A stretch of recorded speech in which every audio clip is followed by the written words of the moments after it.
dope house had a line, dope house had a line. I just feel like that line would have been 10 times better if it wasn't for Pharrell and it was just like an opera choir. Like, it shit would have popped. It would.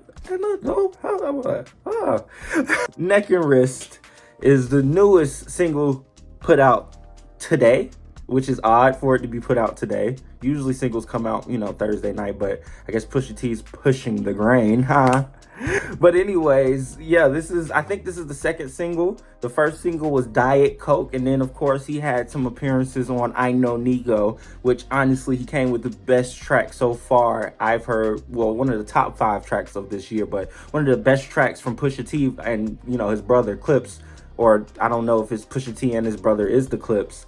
I don't know. But what I do know is Punch Bowls is an amazing fucking song. If you haven't heard it, please go listen to that before you go listen to this. Because honestly, Neck and Wrist is sad to say, especially due to the talent that's on there. This shit is pretty mediocre. It's not the best track I've heard, or one of the best tracks I've heard so far this year, especially given the fact that it has Jay-Z on it and a fucking Pharrell production feature. Like, this shit was supposed to slap in a lot of different ways, but it really didn't. It really just felt more so of a laid back melodic type track, which is fine.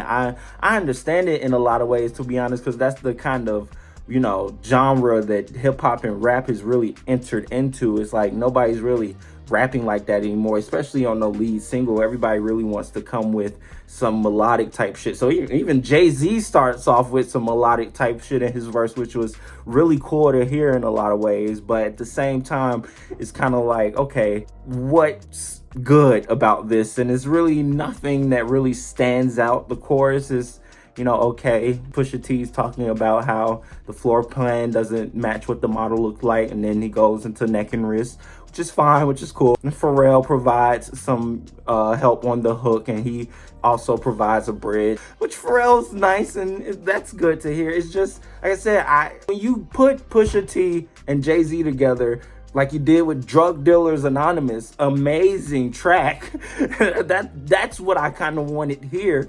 I didn't get that. Or if I was going to get something poppy in a sense, because this is what it sounds like they were trying to do with the hook and the chorus being as smooth and as melodic as it is. It sounds like they were trying to give me something poppy. But if you're going to give me something poppy, at least make it City of Gods type poppy, not this. The track was really underwhelming, sad to say, honestly. I really was expecting a lot more from Pusha T and Jay-Z, but unfortunately, they didn't deliver. Well, no, I take that back. They delivered. It's just the track as a whole. I listened to this shit over 5 times, and I promise you, after this, I only did it for this. I'm not listening to this song after this unless it's on the album, and then it's going to be judged within the album. So I can already tell you there's a skip there. I'm just saying. Only reason I would want to listen to this track is because I would want to hear where Jay-Z's mind is right now. Apparently, his mind is on people who say Biggie is the reason he is who he is, and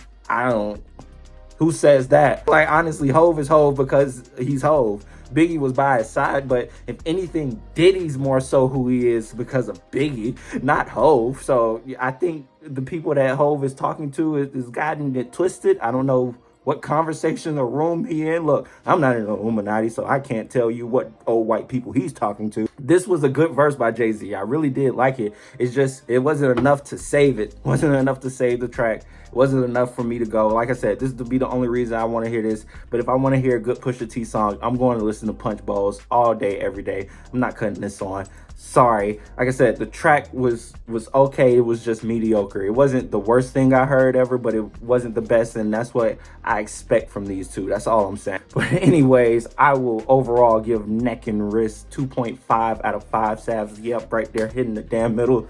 Just average. It could have hit 3 if the production was just a little bit more, giving me more. The chorus was just something that would melt into my head. And come on, Punch Bowls, all my friends, you get to pick your own bands. Like, that shit is sitting with me, not this. Anyways, what do you guys overall think about Neck and Wrist? My name is Savvy Mike. This is No Filter TV. Peace.